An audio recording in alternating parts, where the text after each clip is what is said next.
back. I can't imagine the early, we talk about we want to be an Acts church, right? That's our theme.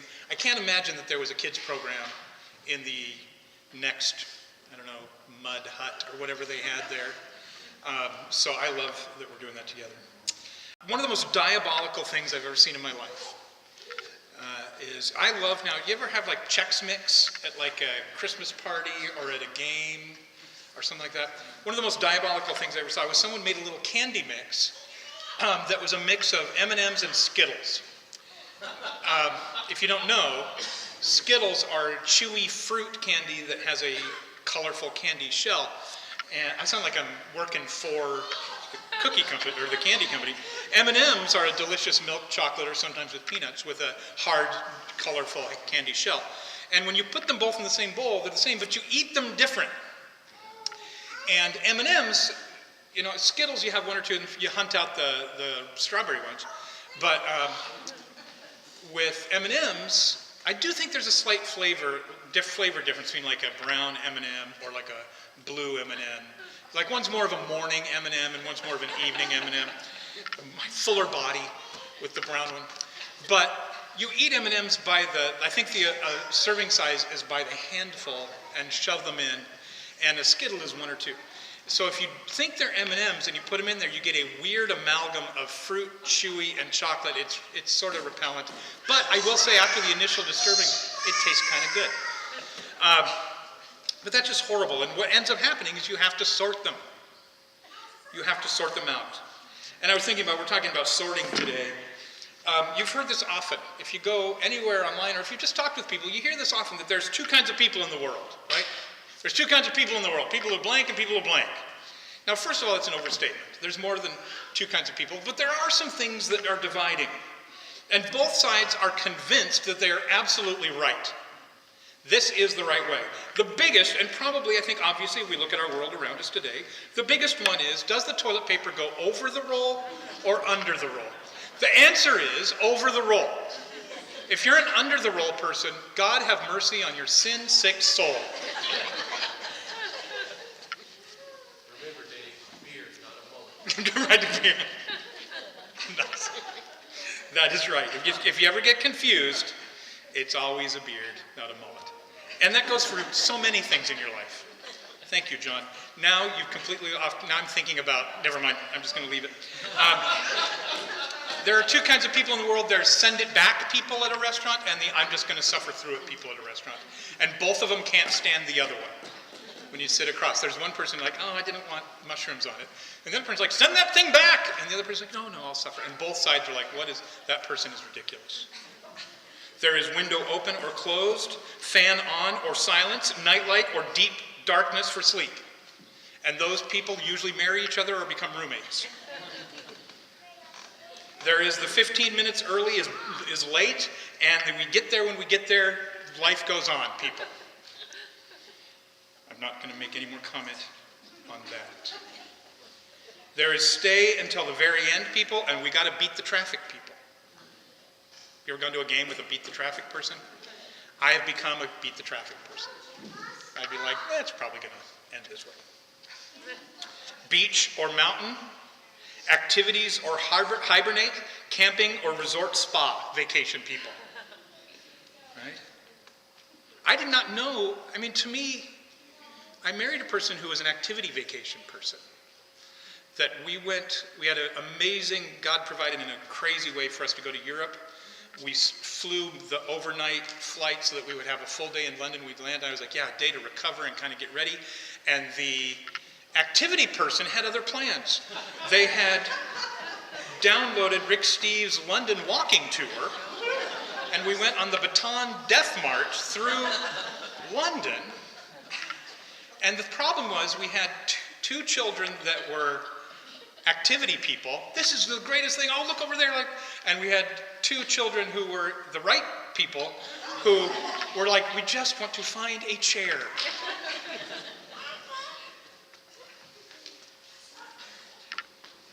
People who get to the airport 3 hours early, other people who are like, they'll wait for me. And then there are people who love pickled beets, and there are people who are wrong.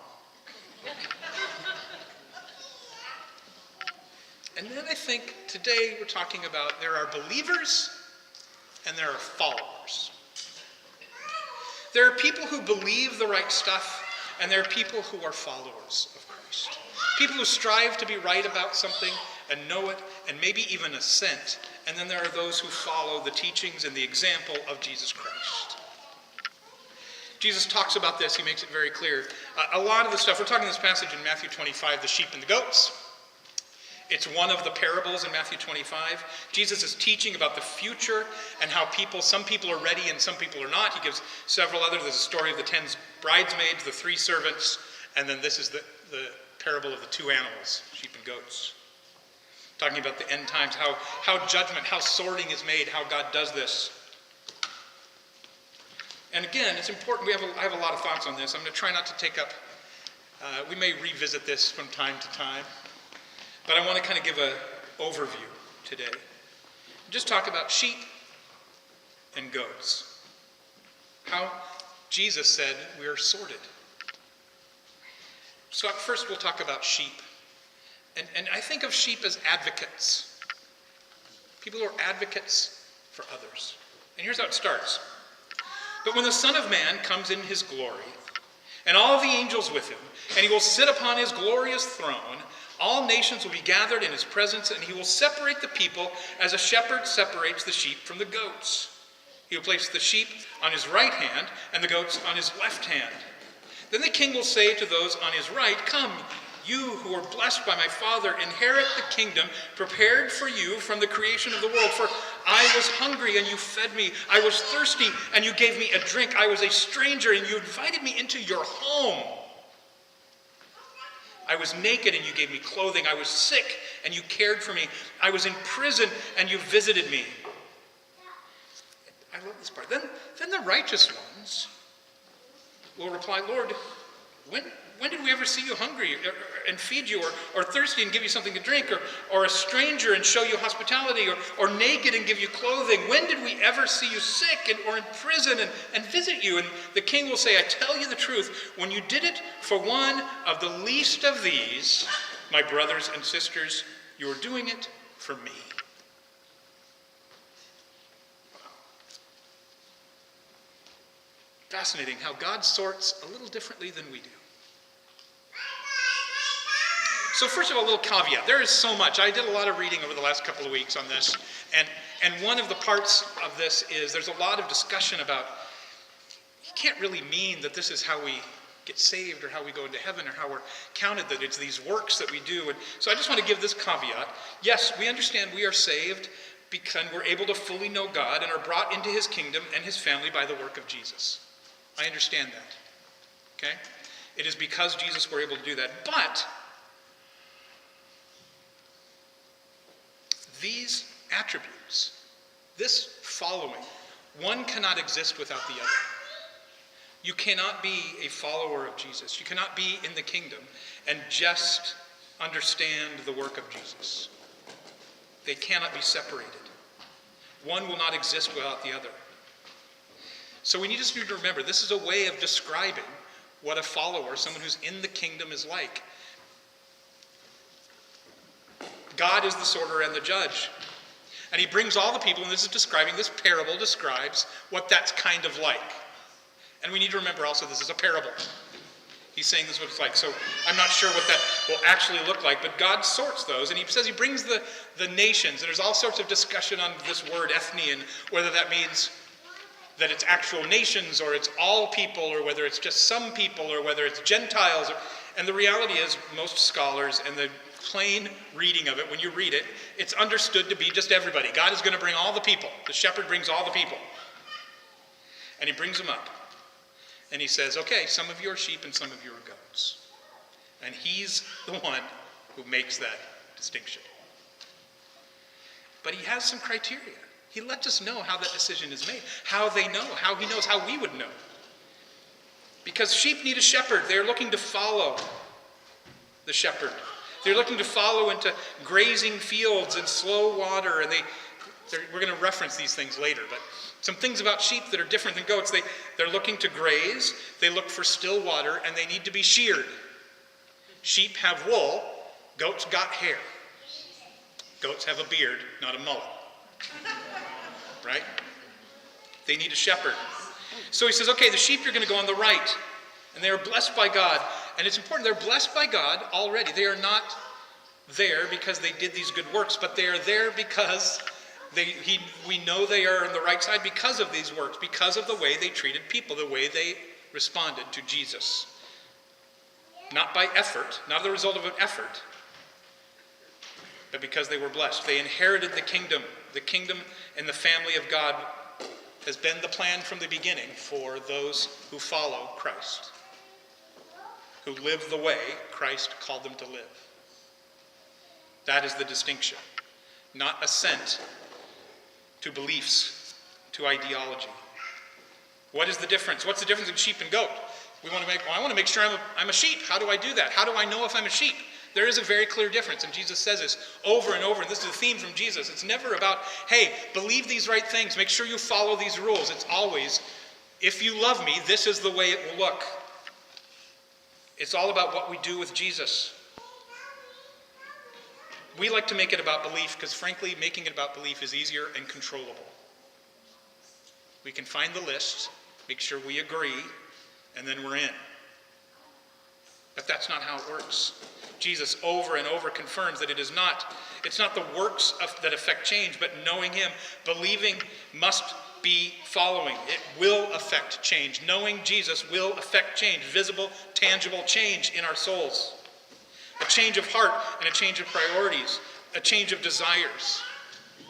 So this obedience does not result from extra effort, but from closeness of heart to Jesus.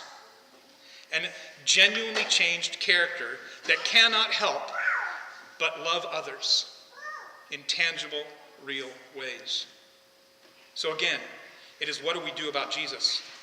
We treat others as Jesus treated them. We love others as Jesus loved them. How do we know if we're a sheep? How do we know if we're a sheep? He says this, he goes, I was hungry. If we see those who are hungry, he said that they feed them. Feeding someone is covering the most basic need for survival and thriving of any people. It is basic. It is basic hospitality. It is basic care. It is not hospitality like dressing up a room, making a really nice thing. It is just inviting people into our lives. Right? It is caring for them. It is making sure they have the basic building blocks of life, making sure they are fed. If we see somebody who is hungry, they are fed. Somebody who is following Jesus feels that compulsion that when they see someone hungry, they will feed him. Not wonder why they're hungry. Not blame them for being hungry. Not make criteria for feeding them. Not feel disgusted or hold our nose and feed, but will desire to take care of them. To give them something to eat. I'm going to backtrack right away, already. The second one is thirsty and you gave me a drink. I watch a lot of survival shows. You ever watch any of those where some guy packs, a pencil and one match and a piece of tinfoil and goes into the woods for 3 weeks? The number one thing is water. The number one thing is water. So while food is the basic building block, water is more important. He gives them a drink. If you see the desperation of someone who needs water, someone who is dying of thirst, we've all seen it in the Bugs Bunny cartoons. When he's in the desert and he sees the oasis and he drinks the sand. I do never experience that level of thirst where I'm dying from it. But I have been super thirsty. I have desperately wanted to drink of water, and there's nothing better when you are completely thirsty than a cold drink of water. And also, it is the most basic way of comforting someone. It is the most basic way of giving someone just a little bit of comfort. This is a lesson I learned from my mom who's here. Thanks, good to see you, Mom. And then retaught by my wife, that sometimes I'm not the best host. Someone would come over, sometimes somebody would be at our house, a friend of mine, and Mom or Deb or whoever would come home and say, hey, did you offer them anything to drink? And I'd go, oh, no, it never really occurred to me, right? So I've learned that now. If you come to my house, at some point, I will bring you a tepid glass of tap water. But it is a great comfort to have something to drink. A cup of tea, coffee, a glass of water, giving to those who are thirsty. To the stranger, the immigrant, the person who is not from this place was invited in. Jesus says that's the sheep will have a heart that wants to invite someone in. If you are a follower of Jesus, not someone who is just a sense, but someone who is an advocate, you will want to invite people in. Real hospitality beyond hosting, but offering access to our resources to those who are alone and in a strange place. We look at the stranger and go, they're weird. But it's good to think of it from the other side, that the stranger is here, we're weird. Everything about this life that they're now immersed in is weird, and they need someone to invite them in. Not demand that they become part of our program, our system, but someone who just provides help for them, someone who provides compassion and invitation. Someone who invites them to ourselves and our culture and our lives. The stranger is invited into our most important our place of ourself, our home. Jesus says the sheep, I know they're sheep. I know they're sheep. They're judged to be sheep because they're people who, when they see someone who is naked, they care for them. Someone who is naked is, again, if you're out in the cold and you want a jacket, it is miserable. The closest I get is going to the beach. I need clothes. I am now at the age, I burn, my Norwegian heritage flares up, and I burn in about a minute and a half. So I need clothes. We need to be covered. Not only does it protect us, not only does covering clothes protect us, it keeps us from being exposed and covers our shame. When we see someone who is naked, someone who is the sheep are the ones who are moved and want to provide cover for them. Protection. The sheep see someone who is sick and they care for them. They provide a healing place and comfort and compassion. The default at the time, often when someone is sick, is to isolate them. I don't want to get what they've got, and that's kind of gross. If you talk to a nurse, being sick is gross, right? But the sheep don't care. They move into that. Rather than isolating someone who is ill, moves into somebody's life and is there with them, holding hands, being there with a person. Their heart is reaching out to a person that is sick. And the person who is captive in prison, the felon, visiting the felon, visiting the person in prison. People who are lonely and alone, we need to do more than just invite people in. We need to be willing to reach out to them, to go to them. Even those who might deserve to be isolated. There are times that we need to reach out and go visit the captive.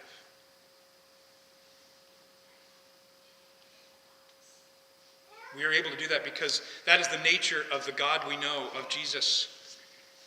And not just act like Jesus, but also see them as Jesus. I love that imagery.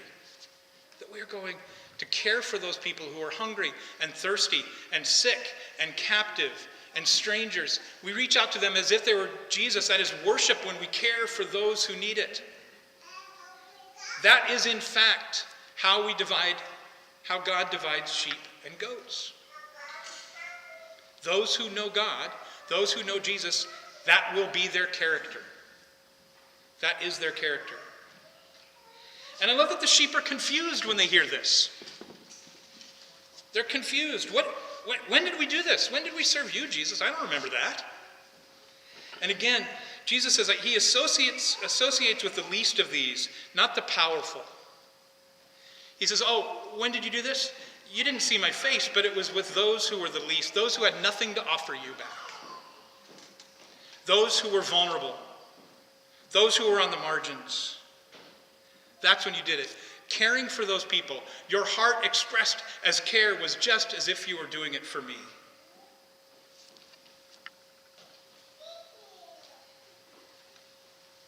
I love the humility involved in that. The confusion and the humility of, this is just the way we are. This is who I am. That's who I care. When did I do that for you? It wasn't a special thing. That's just what I do. That's what I focus on. And it shows that in itself shows that they are sheep.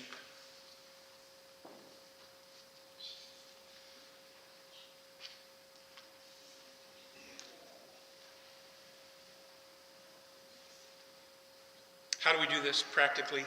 We do this on our own. There's personal times that we find ourselves with opportunity. We do it together, and we do it by encouraging and enabling. We take opportunity. We seek opportunities. We look around it. If we are sheep, when we are followers of Jesus, we will always have our eyes out for those who are in need around us. We'll have a heart not just to recognize it, but then to meet those needs as we're able. We will do that personally. We will do that together as a church. We'll do that together as a group, as people, as families. That's just one thing that binds us together. One of the spiritual things that happens, I think, when followers of Jesus serve, when we're serving together, we grow quicker. Right?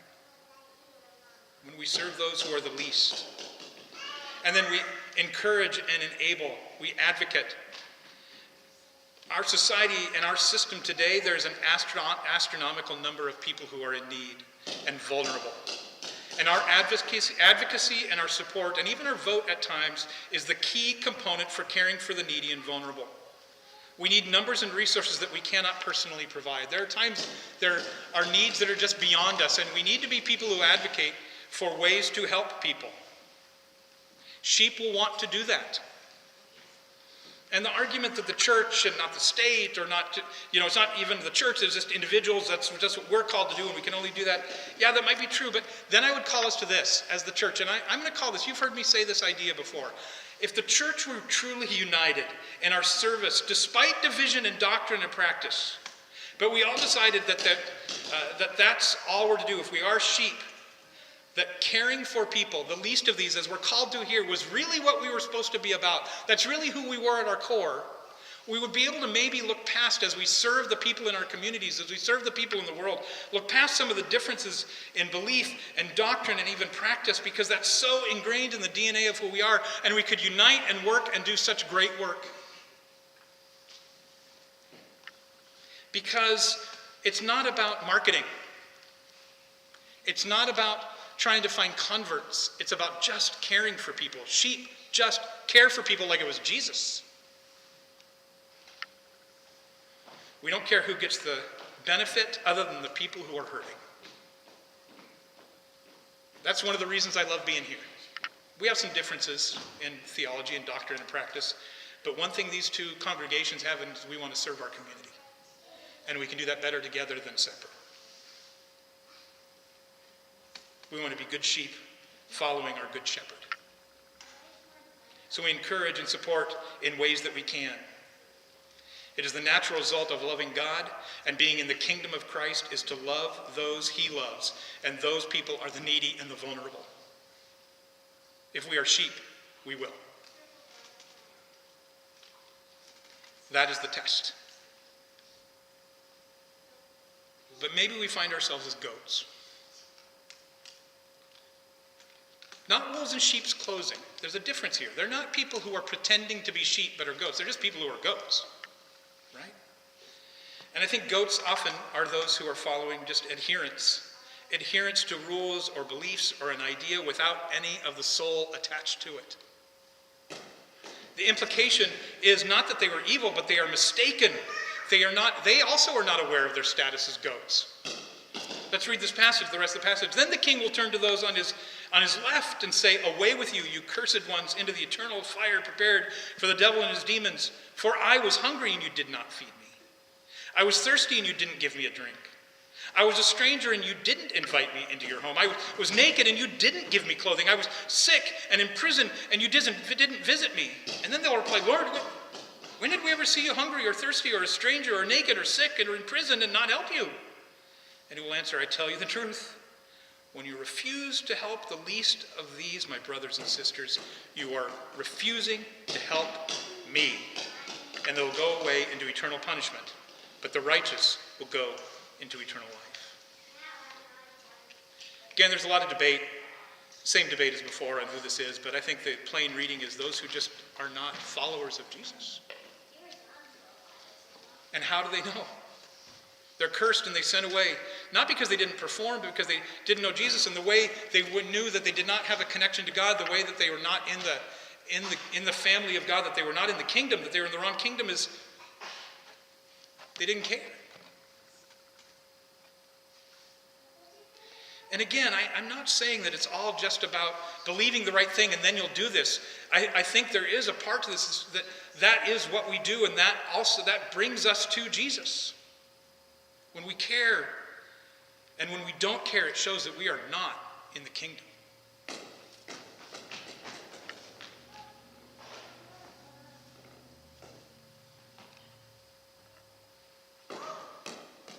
Goats are independent.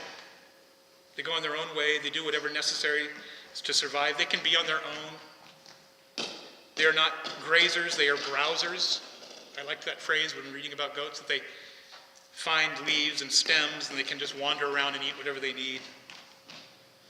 They don't need anyone to shear them. Have you ever seen a sheep that needed shearing for a long time, was lost in the woods? And it's so satisfying. Again, there's videos out there. The internet's a dangerous thing. You can go down some weird rabbit holes. But shearing a sheep that's got a foot of, and it's just so pleasing, and then they come out this skinny little thing. It's got to feel so good. Right? Goats don't need that. They're on their own. They're self-sufficient. I think that's dangerous. America loves self-sufficient. So what's the difference? They see others as enemies, or blocks to their prosperity, or their way of life, or even as the ways to be a Christian. The difference, when they look at other people, they don't see them as people who need the care of Christ, the care of us. They just see people who either brought it on themselves, or people who don't deserve it. Jesus said that I was hungry and you didn't feed me. They were indifferent to the most basic needs of life. They were thirsty and they didn't give a drink. They saw a stranger and they didn't invite them in. They were afraid or disgusted or irritated by them. They were naked and didn't have clothes. So easy to judge somebody who was not wearing the right thing. They did not care and visit the sick. They didn't want to be contaminated. And the captive, they're very judgy. They brought on themselves, they don't deserve care. And the goats turn to the king and they go, when did we ignore you? Those who are goats don't really know God, and they don't see the vulnerable as people to rescue and restore as God does. They see people as to ignore as they are on their own way, or at best ignore, usually though to exploit or to use.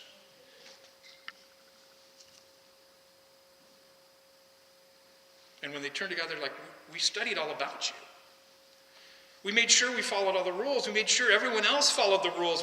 We made sure that even they followed the rules, even if they didn't want to. We made sure everybody knew we were your followers and that we believed the right things. So why, and that was why here on earth we were so blessed. Rich and powerful and right. The reason for the confusion is not humility, it's pride. Self-sufficiency. I thought they were fine. We did it all right. What are you talking about? When did we ever not care for you, Jesus? And he goes, you could care less about the least of these. Instead of advocating for helping others, looking for an excuse to withhold, feel that those who are weak and abused and without probably deserved it. God's grace should never cause us to be so sure of our own standing with God that we are lax in our care for others and in following the great command of Jesus in all of Scripture to love God and love our neighbors as ourselves. When we ignore others, we prove that we are not in Him. We prove that we do not know God. We prove that we are not saved. The kingdom of heaven, we are not in the kingdom of heaven. Instead, we are in the kingdom of earth. And self-centered and selfish. When we ignore the weak and support the strong, we easily ignore Jesus and his love for all people. It proves our heart is cold. When our heart is cold to the poor, when we look for loopholes, when we look for excuses, when we look for reasons to prove that we really don't have to do that. We really don't have to care about that. We are proving that we are not in the kingdom of heaven, and we are not his. And the judgment reserved for the goats simply brings out the reality that has been present all along, that life without God is judgment.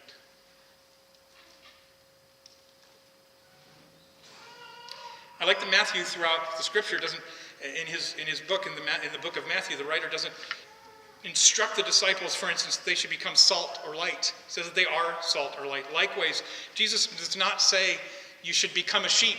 You are a sheep if we're following him. The real problem is when we decide, here's the problem, and this is why it's important for us to understand this today, that when we decide we are Christians or saved because we've believed the right stuff, then everything we do has to then be the actions of a sheep. We've already decided we're sheep because we've checked all the boxes. So then when we do things that are like a goat, we then have to come up with a reason why that's actually sheep behavior. When I decide I'm right, I'm a Christian, I'm a sheep, then I can't be a goat. I can't be the one who's cursed. I have to be the one who's blessed. And so when my actions are those of a goat, when I refuse to help others, when I don't advocate for others, when I look at the poor and the hungry, and I look at the thirsty, and I look at the stranger, and I have hate or I have indifference, then I have to go, well, that's probably, let me figure out a way that I can make that be the way of a sheep. Instead, that should tell us we're not sheep.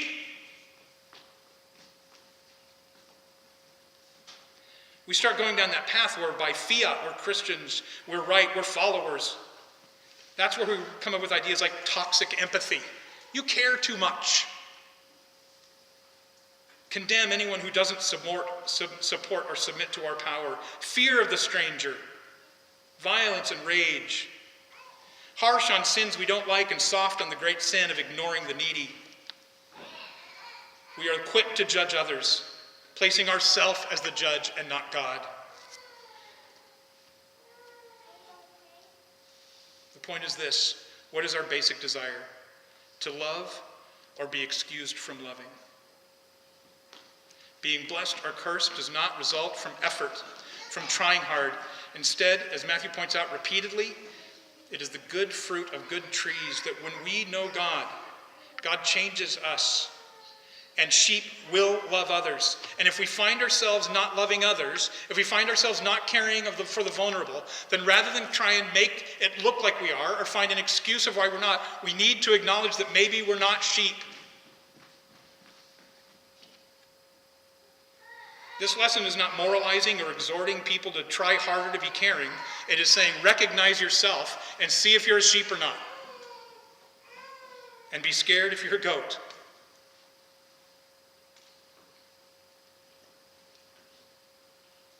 We can be changed. The beauty of that is that we have the grace of God and the work of Jesus to change us, to change our heart, and to make us people who care for the vulnerable, care for the hungry and the thirsty and the sick and the captive. If we are followers, we will follow our good shepherd.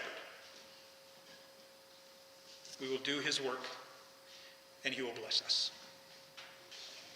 Isaiah 58, 7 and 8 says this: share your food with the hungry. Give your shelter to the homeless. Give clothes to those who need them, and do not hide from relatives who need your help. Then your salvation will come like the dawn, and your wounds will quickly heal. Your godliness will lead you forward, and the glory of the Lord will protect you from behind. May we be people who are faithful followers of Jesus, our good shepherd, to love and care for others as an act of worship to him, to the glory of God and the flourishing of our neighbors. Thank you, and you are dismissed. We'll see you next week.